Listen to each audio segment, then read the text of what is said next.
Check it out now, y'all. nanoHUB U, online instruction. Welcome to week 2 of the course. In the first week, we discussed why nanobiosensors are so interesting for a wide variety of applications. And we essentially focused on three essential things. One was the settling time. How long does it take for a biomolecule to diffuse around and eventually land on the sensor surface? And once it lands on the sensor surface, then sensitivity becomes very important because every sensor, some sensors respond at low concentration, some at a slightly higher concentration. So that's very important. And finally, there is this question about selectivity, that we want the sensor to respond only to the analyte that it is looking for, not to the parasitic other molecules that may be floating around. That selectivity is fundamental to this question about false positive or false negative type of analysis. This week, we will continue with this discussion about settling time. We'll thinking about how long it takes for the biomolecule to come and land on the sensor surface. Now, let me remind you the essence of last 3 lectures. And essentially what we saw, that there is a fundamental limit to detection, this rho naught. How low a analyte concentration or biomolecule concentration can you detect? And that depends on 2 things. One is the settling time. How long are you willing to wait? But equally important, it also depends on the shape of a sensor. That's surprising. That's a little bit of surprise. Now, that it depends on how long you are willing to wait is not surprising. Let's say my child is running a high fever. I put a thermometer in her mouth. 10 seconds later, the temperature is right there because she's running a high fever. It's very quick. On the other hand, if she has a low-grade fever, then I have to keep requesting her, keep it a little in your mouth a little bit longer, because if I don't wait too long, or if I do not wait long enough, then I might even miss that she has a fever. So therefore, this reciprocal relationship between the quantity that is being measured and the time that we allow to do the measurement is fundamental. There's nothing really fundamentally new about it. What is new is this shape dependence, this dramatic dependence on shape. And what we did in the last classes, 3 classes, was to show that it works very well, describes the response very well for the nanowire sensor, whereas the fractal dimension is 1, or a planar sensor. It explains why nanowire sensors are so much more sensitive. What I'd like to do today is to show that even when the sensor is far more complicated, for example, this surface has a random network of nanotubes, even in that case, this seemingly simple but elegant formula continues to hold. So that will be the purpose of the lecture today. So, the types of complex network we'll be talking about are essentially 4 to begin with. One would be an array of one-dimensional nanowires or nanotubes. Another could be essentially a 2-dimensional grid. The third could be a set of cantilevers of different length. And the fourth could be a random network. I'm going to discuss just these 2 because that essentially captures the essence of the problem. Now, one thing I want to highlight from the very beginning is that you see the problem we are solving is that how long it takes for the magenta molecule to come and land on the sensor surface. How the sensors actually detect it, whether it changes the current from the source, the one green source, to the earth drain, or whether use an amperometric method, or whether these could be a set of cantilevers. We are not really asking that question right now. We'll be thinking about that down the road. We are asking a more fundamental question. Given the geometry, what is the response time? How long does it take before a certain number of molecules have been captured? Now, let me then, in order to do this, let's go and recap the procedure, the algorithms of how this problem should be solved. And this has to do with diffusion capacitors.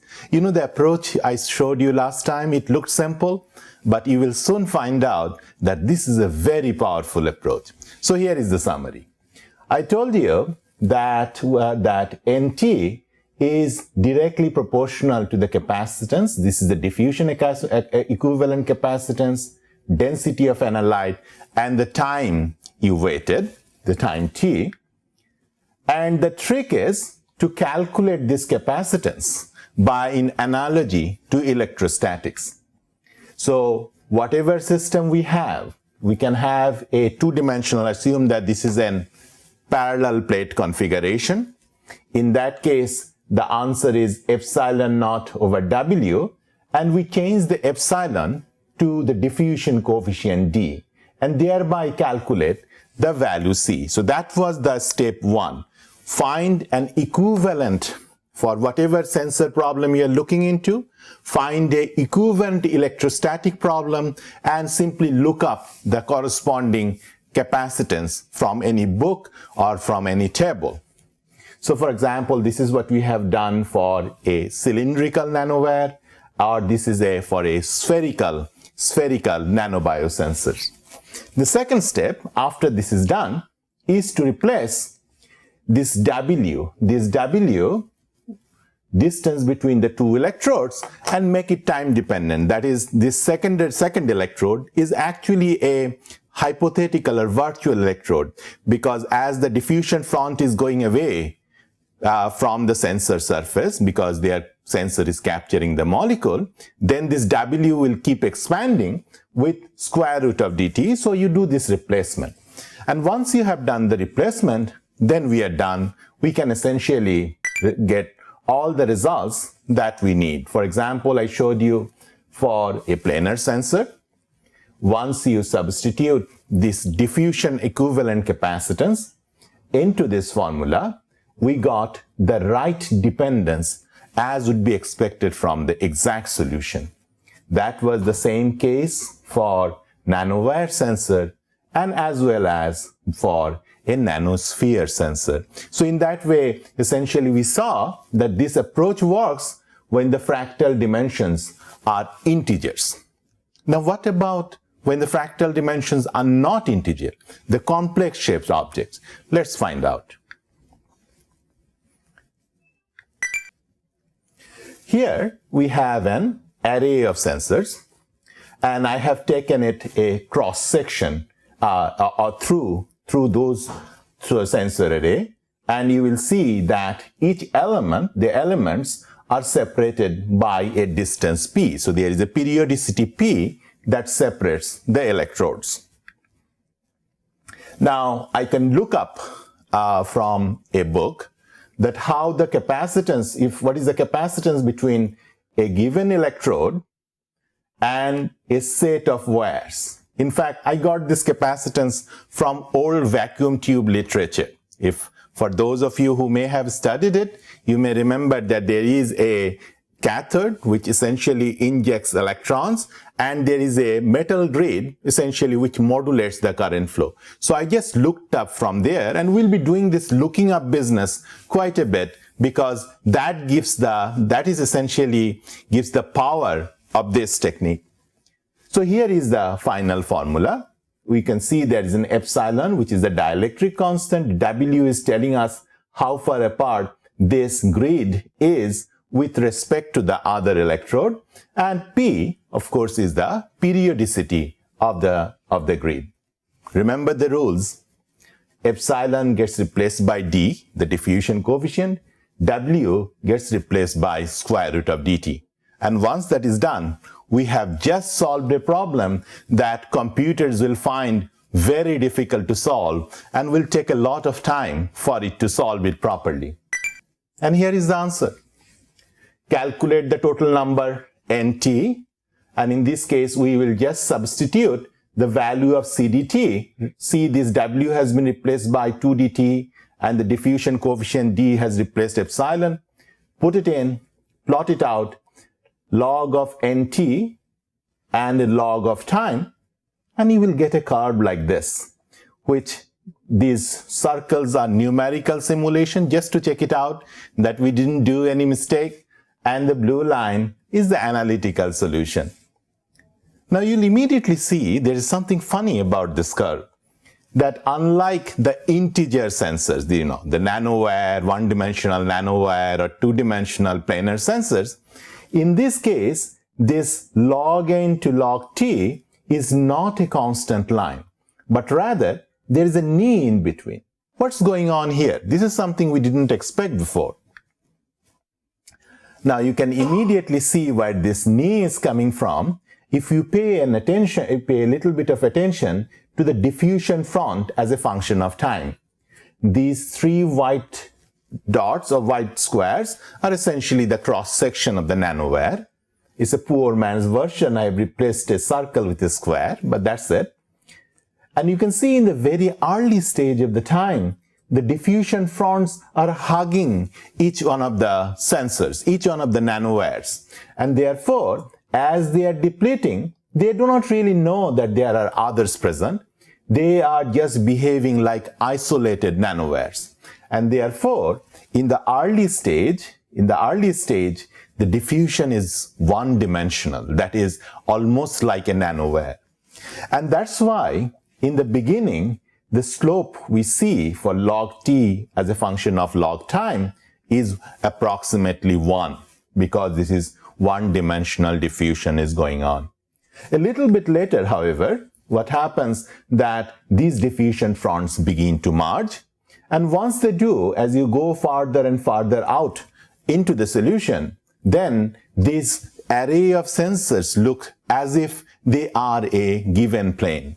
And in that case, this looks like a two-dimensional diffusion front, and correspondingly, the number of particles captured responds to that or reflects that fact. Now the slope is half. And so therefore, this knee, the surprising knee we talked about, is essentially nothing but 1D to 2D transition. Now, does this look surprising to you, what I just mentioned? It shouldn't be. When you are in a plane far up in the sky, all the buildings essentially may look almost like a continuous thing, especially in a crowded city. Once you come down and are about to land, all the buildings in the airport, they essentially look apart. This is essentially the reverse problem, as if a plane is taking off from here and gradually going up. Each individual buildings were distinct when the plane was at a low altitude. As you are going further out, then everything looks more continuous. There's nothing more complicated than that in this particular physics. Now remember one thing, this picture is really like a composite picture, especially at low density. There will be nothing like this set of diffusion fronts. What will happen is that individual particles will essentially diffuse down and be captured by one or the other at low densities. So this picture, you should view it as if there are thousands of snapshots you have taken, thousands of sensors working in parallel, and you have taken the statistical or ensemble average, and this essentially represents the ensemble average of lots of sensors. At low density, this is not a single sensor we are talking about, but lots of sensors. The picture is essentially a composite. Now this knee is very important, and I will come to that in a little bit later, but for the time being, let's calculate how would this sensor respond. Very simple. You can ask the question that if there is NS particle captured, the sensor is ready to respond, let's say for this given technology, and I already know what CDT is, and when I put these two information together, I can calculate that in order to reach a certain analyte concentration NS, how long should I wait? You should notice the periodicity P of the sensors and the diffusion coefficient all around. The size of the molecule, the environment in which they are swimming, these are all hidden in D. And of course, this one looks like a two-dimensional sensors if the P is very close, because if they're very close, it's almost like a plane. And if it is very far apart, then it's like a one-dimensional sensor. And that's what this knee transitions, reflects, that for high P, this transition will occur at lower point. For low P, when they are very sparse, this will occur at a slightly longer time. So here is the summary then. It tells us how this type of array sensor should behave. You remember the planar sensor plotted in terms of the settling time as a function of the analyte density. Planar sensor is actually very bad because it goes as 1 over rho squared, and so therefore for a given analyte density, it takes a long time for the molecule to be detected by a planar sensor. Nanowire sensors is far better because for a given analyte density, it goes as 1 over rho, and therefore this blue line gives you a much shorter capture time because it's capturing from surrounds, all sides rather than from one side alone. Where does this array sensor stand? Well, it stands somewhere in between because you see its dimension is somewhere in between, so it stands somewhere in between. And if you plot the corresponding value of TS from the previous slide, you will see in the beginning it looks like a one-dimensional sensor, and then beyond the knee point, it essentially turns around and looks almost like a planar sensor. So at low densities, you don't get as much advantage. At high density, of course, then you get almost, it looks like it's a planar, it's a nanowire sensor. And it behaves in between, the response is in between, and experiments have repeatedly confirmed this assertion. All right. We are done with the planar sensor. We know how a nanowire and a nanosphere sensors work. We now know how an array works. One-dimensional array or two-dimensional array behaves about the same. So we'll not worry about that anymore. Just to remember that it sits somewhere in between the two extremes. Now what about this one? This system, this looks like something that will be very difficult to simulate and very difficult to know what type of response this type of sensor might get us into. So let's see how we can handle this. Recall very briefly that in order to calculate the fractal dimension of a surface, we have to repeatedly divide the surface, and the number of boxes occupied as a function of the division and whatever power is there, that essentially expresses the fractal dimension of the surface. Surface is two-dimensional, line is one-dimensional, and a dot is zero-dimensional. And I also told you that a random network has fractal dimension in between because it is neither a planar sensor nor a single line. So it will be somewhere in between, and we calculated what that number is for a particular network last time. Now, if you recall that once you have determined the fractal dimension of this network by repeatedly dividing it and counting how many pixels are occupied, then there is a simple algorithm to essentially get this. Once you get this number, there's a simple algorithm to convert it to a regularized sensor and do all the analysis here, because this would be very difficult to solve numerically. And I don't know whether anyone has solved this numerically exactly to this point. And the idea is very simple, that once you know the fractal dimension, you can choose a particular value of m. That gives you the value of n. And once you know the n for this fractal dimension, you just keep dividing into n pieces and keeping m pieces, pieces, and generate the corresponding structure. These two have exactly the same fractal dimension. Now this is how it works then. You see, first we start on the very right corner, very left corner, this composite network, create an equivalent sensor which has a regularized fractal surface on the bottom, and simply ask the questions that how these red biomolecules are captured by those sensors. And if you did that, you will get the following simulation. The diffusion fronts will move as a function of time, and essentially in the beginning, whatever the diffusion front of each one is, a little bit later, they will merge. So it will start from 1D, just like the previous case. Then the neighbors will merge, look like 2D. Then a little bit later, the 2D will behave as a unit. Then subsequently, the pairs will merge. And since it is a self-similar network, remember that we repeatedly did the chopping, and so therefore, and threw things out, and therefore, this diffusion front is self-similar. And so as a result, you will get the following capture profile as a function of time. In the very beginning, it will be one-dimensional when the diffusion surface are very close by. Then it will be a little bit later.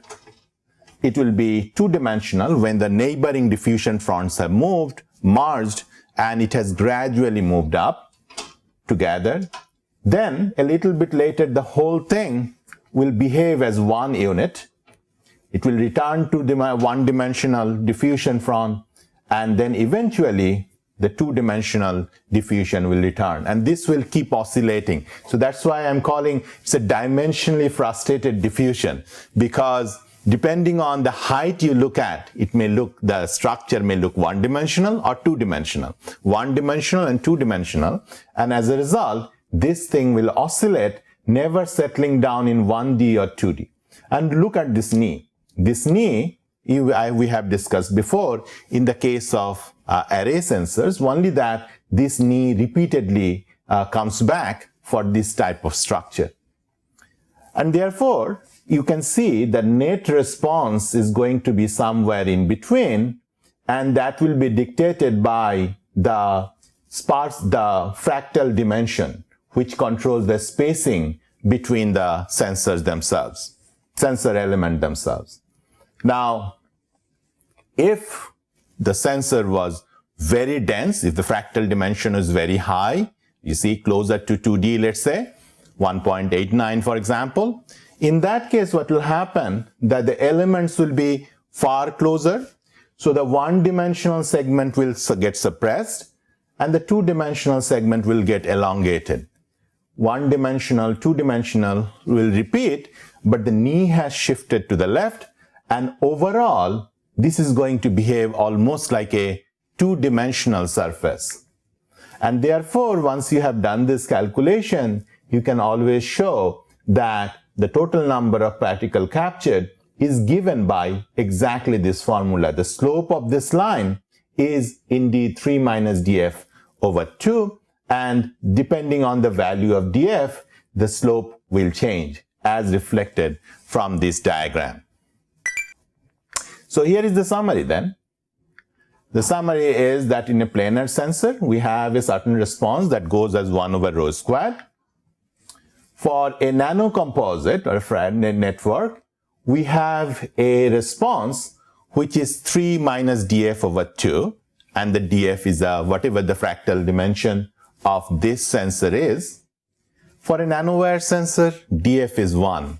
And so here we have a t to the power 1 response, or it goes as 1 over rho in terms of density. And a nanodot sensor is not significantly different, as I have mentioned before. And if you look at experiments from wide variety of groups, you will see essentially these trends are followed. Now, before I conclude this particular lecture, I want to emphasize a very important point. You see, when I draw a line like this, I'm really drawing an ensemble average, that this is really an average of many sensors. Assume an infinitely long one-dimensional sensors. No sensors are infinitely long, but let's assume a long infinite sensor. And then individual sensors are essentially, we can think about individual sensors are like segments of it. So let's say I have 1,000 sensing element all in parallel. Now, depending on how far the molecules are, individual molecules are, they will stochastically come and get captured by this sensor surface. If the molecules are close by, the response will be fast. If the molecules are far out, the response will be farther out. And this rate point essentially tells you the average of all these measurements. Now, one very important point in this particular case is that if you do not wait long enough, in that case, you may not be able to capture a certain number of sensor response. You may conclude your experiment too quickly, and therefore you may say that you have been able to detect a femtomolar because you knew the input density. You're simply saying whether the sensor responds or not. But you see, that would not be appropriate because a factor of 10 lower in density will also show you the same response. So therefore, in order to get the average, we must wait till the average, so the distribution is completed. If we have 1,000 devices, we have to measure them all before we decide what is the detection limit of that particular sensor technology. Now, this point has caused a lot of confusion in the field, and therefore one should be very clear on this particular point, that you should not terminate the experiment too quickly. Then you have no idea what the actual detection limit for the sensor technology is. And in fact, you can do detailed Monte Carlo experiment to establish this point. This is not exactly a Gaussian symmetric, but slightly asymmetric structure. But the point is that once you have taken the average of all, only then you can get the detection limit. So let me conclude this lecture then by bringing together all the pictures that we had. Planar sensor we now understand. We understand how array sensors work, or a two-dimensional grid of regular array sensors might work. We now know how nanocomposites, why the response is somewhere in between, why nanowire sensors are so responsive, and why it doesn't pay to build a nanosphere sensors. So here are my conclusions. Geometry of diffusion is very important, and it dictates the response time. We understood that no matter how complex the surface is, once it can be described by its fractal dimension, then its response can be approximately calculated by a very simple fundamental formula.